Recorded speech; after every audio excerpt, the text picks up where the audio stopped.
आइए बच्चों एक कॉन्सेप्ट देखते हैं। जब आपको equation of trajectory of projectile motion ground to ground का दिया हो इस फॉर्म में y equal to x minus b x square, for example जैसे y equal to 3x minus 4x square, तो बेटा हम लोग पांच चीज क्या कर सकते हैं, आसानी से निकाल सकते हैं। एंगल ऑफ प्रोजेक्शन निकाल सकते हैं, रेंज निकाल सकते हैं, maximum height, time of flight and speed of projection निकाल सकते हैं। इसका डिटेल डेरिवेशन हमने प्रोजेक्टाइल मोशन के लेक्चर में किया है।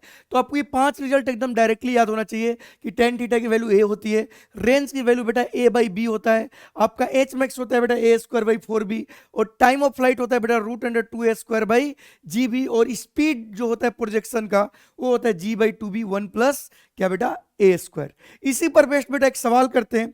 यहां पर देखिए आपको इक्वेशन ऑफ ट्रेजेक्टरी दिया हुआ है y equal to x minus x square by 80, और ये आपसे ये पांच चीज निकालने के लिए बोला गया है। तो बेटा इसको अगर हम सॉल्व करें तो सबसे पहले जो हमें दिखाई दे रहा है कि a की वैल्यू कितनी है बेटा 1 और b की वैल्यू कितना है बेटा 1 बाई 80। क्लियर है। तो सबसे पहले आपको पूछा गया बेटा आपका क्या बेटा एंगल ऑफ प्रोजेक्शन, तो टेन थीटा इक्वल टू ए, मतलब टेन थीटा की वैल्यू 1, मतलब थीटा इक्वल टू कितना आ गया बच्चों 45 डिग्री। देखिए कितना आसानी से निकल गया। ऐसे ही बेटा अगर आपको रेंज निकालना है तो रेंज कैसे निकलेगा बेटा ए बाई बी, और ए की वैल्यू 1 है और इधर डिवाइड करोगे 1 बाई 80 से, तो आपका रेंज जो आ गया बेटा कितना आ गया 80 मीटर। आपसे अगर बेटा मैक्सिमम हाइट पूछा हुआ है तो मैक्सिमम हाइट हमें पता है कि ए स्क्वायर बाई क्या होगा 4b, 1 का स्क्वायर 1, यहाँ बेटा 4 इंटू 1 बाई 80, ये कितने बार में चला गया 20, तो ये कितना मीटर आ गया बेटा 20 मीटर। आपको तीनों चीजें आसानी से मिल गई। एंगल भी पता है तो इवन आप यू ऐसे भी निकाल सकते हो विदाउट यूज किए हुए शॉर्ट ट्रिक, ठीक है ना बेटा।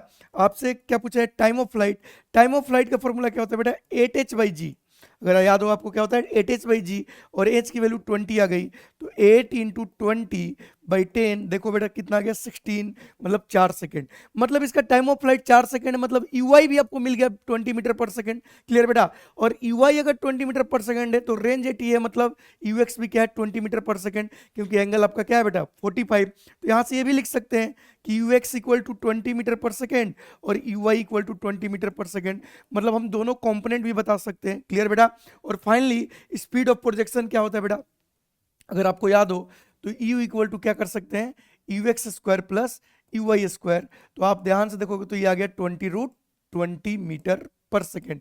आप चाहो तो शॉर्ट ट्रिक से भी कर सकते हो, आंसर आपका क्या आएगा बेटा सेम। तो ये पांच रिजल्ट आपको क्या होना चाहिए याद होना चाहिए, जिससे सवाल आपका क्या बनेगा बेटा आसानी